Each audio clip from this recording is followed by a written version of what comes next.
Do you have a cleaning company and you're not sure whether or not to bring in subcontractors or just stay hiring W-4 workers? In this video, I'm going to give you the pros and the cons, as well as my honest opinion. If you're new to the channel, make sure you go ahead and hit the like and subscribe button. But with that said, let's get into it. Yes, that is right. There are pros and there are cons when it comes to bringing in subcontractors for your cleaning business. Okay, so really quick, I just want to be able to show the quick difference between subcontractors and W-4 workers. In a nutshell, a subcontractor is its own business, right?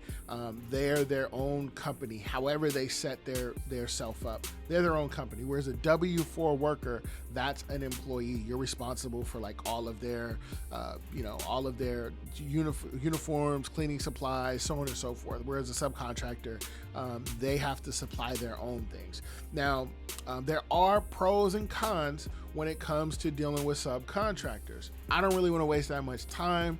Let's dive right into the pros. Okay, so first off, when it comes to dealing with subcontractors, your ability to scale is going to be so much easier. You can scale a lot quicker because the subcontractor, they're their own company. They're probably going to have one or two staff under their belt. At the minimum, they're going to have between 1 and 4 staff that they're already going to have ready to go that can actually go ahead and start cleaning, right? So you're able to scale so much quicker just in that aspect when it comes to having subcontractors. Okay, so number 2 is really going to be cost efficiency.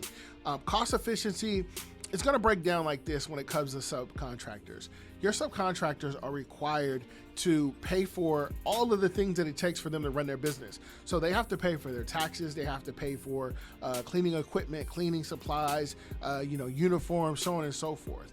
Our agreement, so for example, my company and a subcontractor's agreement would look something like this. I would have an account for them to clean. I'd give them the days or the frequency of service. They have the scope of work, and then I have a set dollar amount. Let's say, for example, it's $1,000, and we all agree.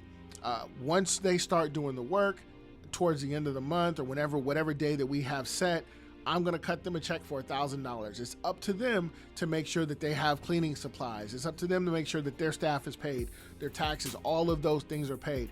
My agreement with them was for this set dollar amount, and it's up to them to go ahead and take care of all the rest. The third pro is subcontractors come with a lot of different skills, right? They come with specialized skills. I have subcontractors that do things that I don't know how to do, right? Or that I don't do. So window washing, we don't do. Carpet cleaning, we don't do. Strip and wax, we don't do. I have subcontractors that come in and do all of these things. So that just gives you, that puts you in a better light with the customer whenever they need something done, and your answer can always be yes, because you have someone else that you can call on to come in and do the work. Number 4 is going to be reduced employee management. Because you're dealing with another business owner, you don't have to deal with their staff. You have a set expectation, and it's up to that business owner to make sure all of their staff are doing the things that they're supposed to do. So that's going to cut down your management time by 80-90%, because you're only dealing with one person, and it's up to them to make sure all of those things get done. Versus if you were dealing with a W-4 worker, you may have to go in, implement more training, change some training. There's a lot more things that go into place. But with a subcontractor, you're not managing. You're not even technically allowed to manage their employees. It's up to them to manage their employees and make all the necessary corrections that need to be made in order for your companies to stay in business together. Okay, so let's move over to some cons. Okay, so number 1 in the cons list is going to be quality control. Just like I said before, we don't manage their employees, the subcontractors' employees. We're not even allowed to manage their employees. So if there's a problem, it's up to that subcontractor to make all of the necessary changes.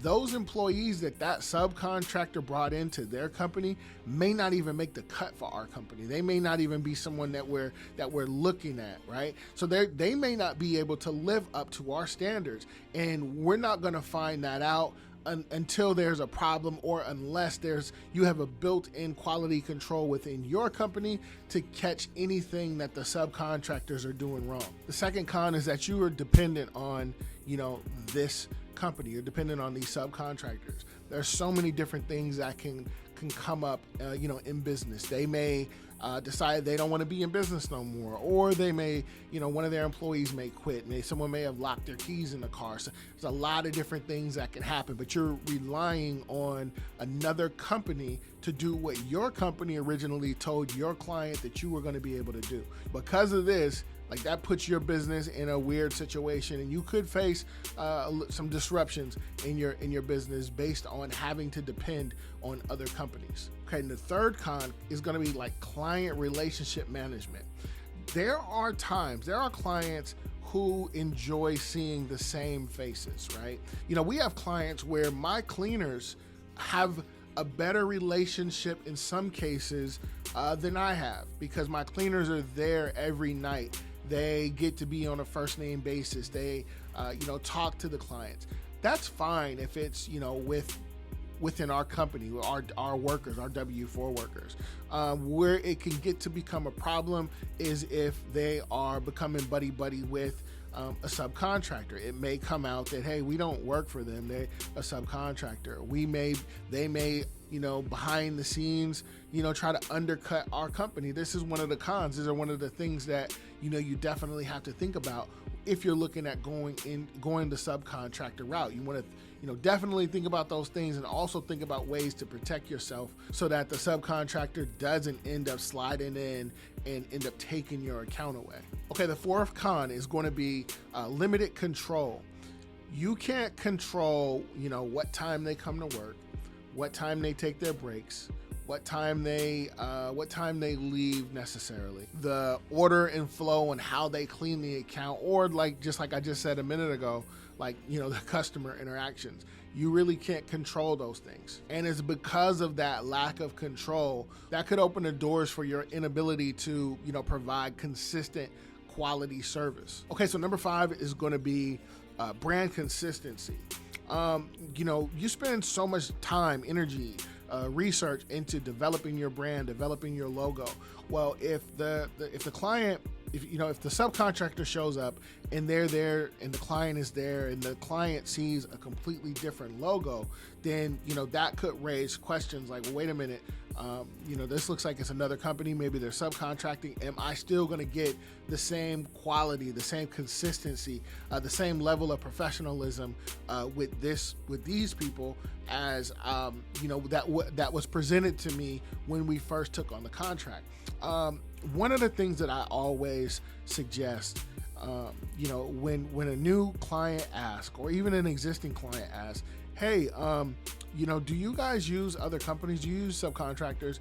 I'm always honest, and I always would advise for everyone to be honest, because if you say, no, we don't use those guys, we only use our own workers, and it comes out later on that you do use subcontractors, well, then all credibility is gone, right? It becomes an integrity thing, and more than likely you're going to end up losing that account anyways, just because the customer, they're not going to be able to trust you, right? Subcontractors is not a new thing. It's been going on forever. So if you're ever asked a question, make sure you're honest and upfront about it. Okay, last but not least is going to be potential legal and tax risks. Now, I'm not about to give anyone any type of tax advice, but what I am going to say when it comes to this is if you're going to go ahead and have subcontractors, then make sure that you abide by the rules of what it takes for someone to be listed as a subcontractor in your state, right? And what that doesn't look like is, bringing in someone who you don't want to pay, tax for, and labeling them as a subcontractor just to avoid that tax. You don't want to do that at all. That could end up a bad situation. So make sure you're following the rules when it comes to who qualifies as a subcontractor and who doesn't. Now, at the beginning of the video, I did say that I'm going to give my opinion. Which one do I think is best? Going with subcontractors or going with W-4 employees? To be honest, I think that they both play a vital part. I do still like the subcontractor model a little bit better, only because it is a part of, you know, my business growth strategy. It allows me so much time and freedom to do, you know, different things, do other things, to work more, you know, on my business rather than being in it all the time. It's given me a lot of flexibility. Now, with that said, though, you know, W-4 workers are still great too. There's a lot of great things that I get with W-4 workers. Now, we used to be solely W-4. Then we transitioned to, we were about 70-30 subcontractors to W-4 workers. And now we're kind of balancing things back out where we're about 50-50. You know, we're probably going to end up at some point ramping back up on the subcontractor model. But for now, we're in the middle. So for us, I do way heavier on the subcontractor side. Yes, there are pros, there are cons. Same as with W-4 workers. You just have to figure out what works best for you in your business and what aligns with your goals, and then build your business based off of that model and go from there. But guys, that is it for today's video. Like I say, in the game of business, spectators are only gonna watch. Hustlers get into the game so they can win. I'm always dropping jewels, but the only way to be in position to pick them up is you gotta like, comment, and subscribe. Once again, my name is Marcus Crockett. I'll catch you in the next one. Peace.